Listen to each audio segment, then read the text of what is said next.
Hey, lovely. Have you ever said anything to a partner that felt so clear to you, only to have them take it completely differently? And then suddenly you're in full on miscommunication spiral between the two of you, and it's like, how did we even get here? In this video, I'm going to give you one simple but powerful tool to help you avoid these types of misunderstandings and miscommunications, and how to get back to connection when we do get off track, because that happens.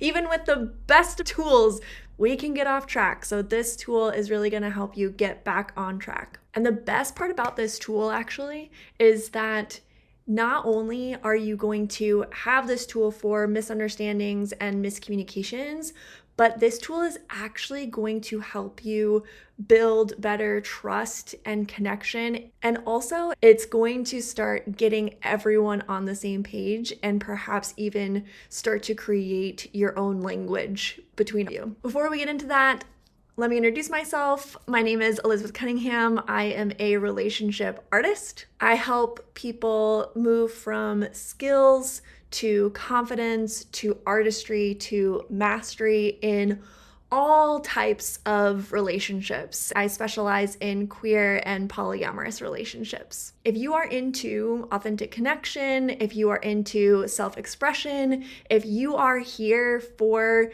the fluidity of relationships, the fluidity of sexuality, then this channel is probably for you. And maybe you're someone who is straight, or maybe you're someone who's in monogamous relationships. This channel is probably still going to be very helpful for you because we're still going to talk about the skills of relating, how to build confidence, how to turn that confidence into artistry, and then how to eventually become a master at communication, at relationships, and just everything about how we can connect more deeply as the beautiful human beings that we are in the way that we are. So if that's you, just hit that like button, subscribe button on my channel, and I'm super glad to have you here. Okay, so getting into it, let me paint you a picture. You ask your partner a question that for you seems completely harmless, and now they're upset with you. You share a desire because you think it's something that you both want, but suddenly they're pulling away. Or maybe the conversation has gone sideways and now they're defending their behavior based off of something that you didn't even mean. Does any of that sound familiar? Because all of those things have happened in my relationships, definitely more than once. That's just what it's like being human. So here's the thing. Most of these misunderstandings come down to this one truth. You and your partner are using the same words, but those words don't mean the same things for both of you. Like when someone says, I want a committed relationship, and that person means, let's go on vacations together and I'd love for you to meet my family. But what the other person hears is, I want to get married and, buy a dog and have a white picket fence. It's like, those are two separate things, but that's what one person means by commitment, and that's what the other person hears when they hear the word commitment. And this happens all the time, especially in polyamorous relationships. Our language is ever evolving, and not everyone uses the same words in the same ways. But to be honest, it's not just a polyamorous thing. Like, this is just a people thing. This is what we all do in any of our relationships. A 2017 study called A World of Difference showed that the way we interpret words is deeply influenced by geography, culture, gender, and personal experience, among other things. For example, one of the words that they used in this study was the word bitter. And what they found was that generally when men hear the word bitter, they associate it with a taste, like bitterness in beer.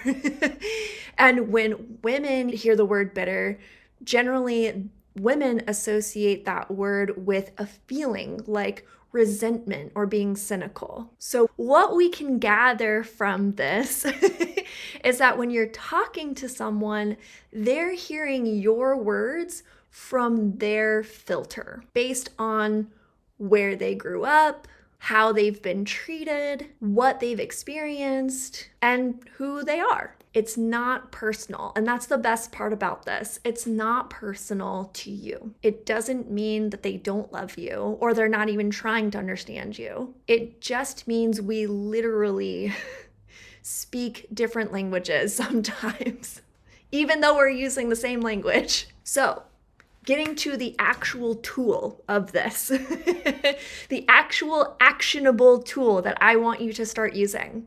So what can you do when you are feeling misunderstood in these particular situations? What I want you to do, this is the tool.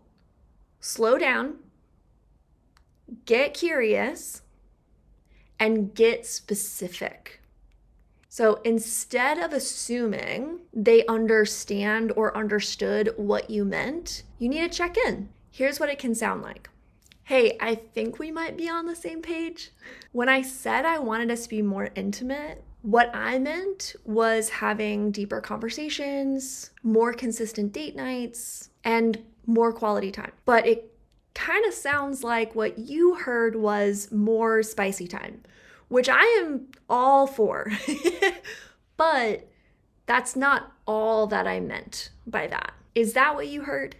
So see when in this example, it opens up the door of curiosity and it utilizes compassion instead of coming from a reaction, instead of coming from defensiveness, instead of coming from accusation. So the key is to lead with curiosity instead of defensiveness. Have compassion instead of accusation. Use reflection instead of reaction. Also, this is something that my colleague and I, Ro Moed, teach in our program, How to Have Difficult Conversations, if this is something that you want more help with or want to dive deeper into. More on that in the description. All right, so let me tell you a personal example of this. I have a lot of personal examples of this, but I thought that this one was pretty good.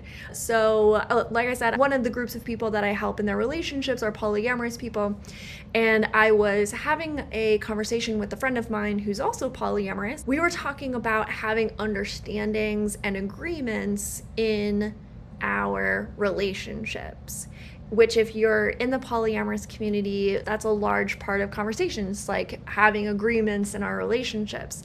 And what we discovered as we were having this conversation was that when I said the word understanding, I meant literally, I understand what you are saying, but understanding for me does not mean that I agree with you. I can understand the words that are coming out of your mouth. I can understand the point that you're trying to make. I can understand the reasons why you feel that way and why you're making that point, but that still doesn't mean that I agree with all of those things.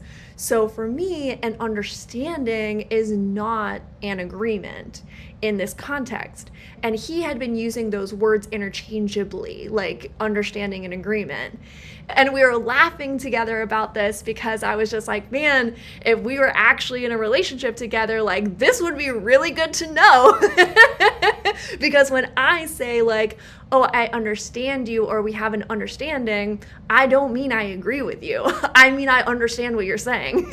And he was like, oh, when I say understanding, I mean, I understand, like I agree with you. And I was like, wow, well, that is a really good thing to know. And and would definitely be an even greater thing to know if we were actually dating.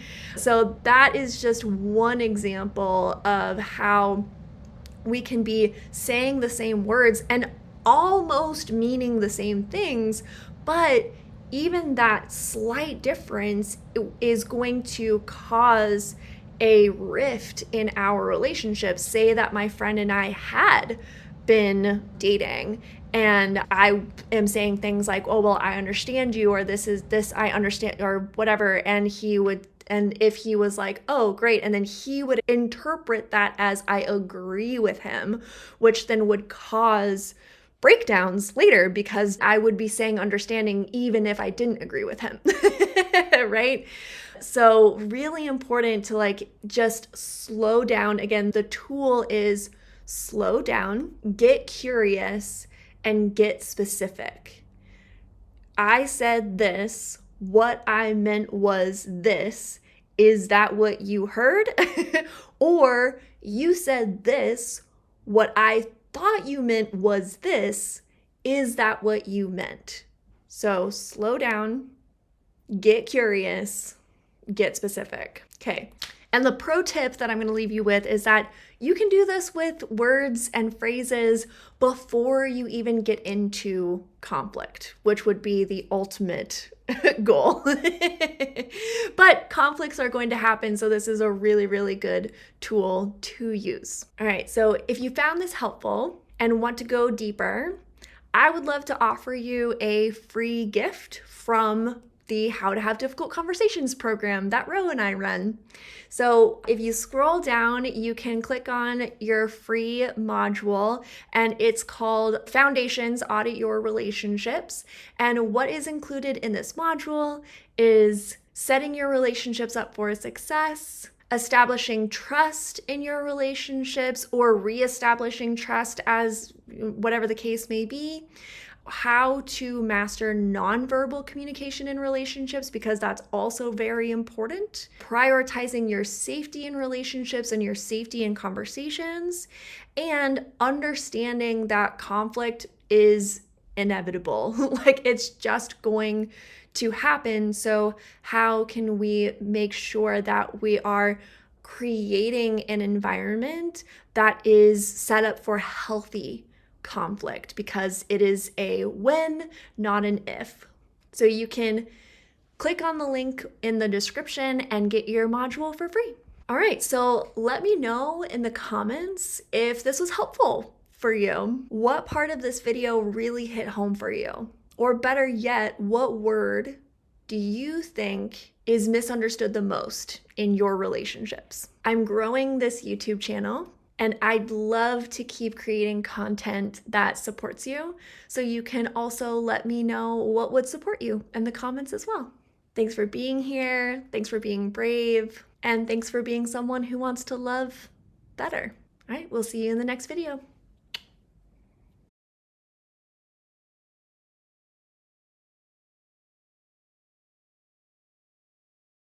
Hey. Charlie. Stop. Nope. Thank you. Thank you, Charlie. Oh, editing these videos is fun. Okay.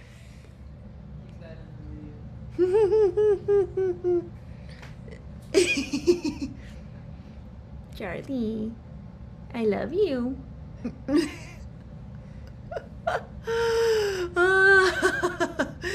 Whoop! Charlie, don't do that. Don't do that. I love you. Oh my God, amazing. We were talking about being understood in our relationships, and Charlie, hey, stop. No.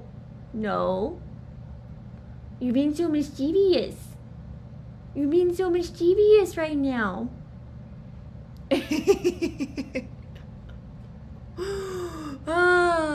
We were talking